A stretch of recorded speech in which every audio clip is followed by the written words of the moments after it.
আঞ্চলিক আবহাওয়া দপ্তর কলকাতা দ্বারা জারি করা পূর্বাভাস অনুযায়ী উত্তরবঙ্গের জেলাগুলিতে ভারী থেকে অতি ভারী বৃষ্টির সম্ভাবনা রয়েছে। সাথে 40 থেকে 50 কিলোমিটার ঘন্টা বেগে ঝড় সাথে বজ্রবিদ্যুতের সম্ভাবনা রয়েছে বলে আবহাওয়া দপ্তর সূত্রে খবর। আবহাওয়া দপ্তর সূত্রে খবর, আজ 12 জুন 2025 কোচবিহার, আলিপুরদুয়ার, জলপাইগুড়ি, উত্তর দিনাজপুর জেলার একটি দুটি জায়গায় 40 থেকে 50 কিলোমিটার বেগে ঝড় সাথে বজ্রবিদ্যুৎ সহ হালকা থেকে মাঝারি বৃষ্টির সম্ভাবনা আছে।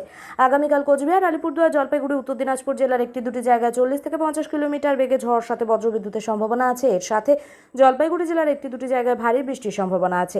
14 জুন জলপাইগুড়ি, আলিপুরদুয়ার জেলাগুলির একটি দুটি জায়গায় ভারী থেকে অতি ভারী বৃষ্টির সম্ভাবনা আছে। কোচবিহার জেলার একটি দুটি জায়গায় ভারী বৃষ্টির সম্ভাবনা আছে।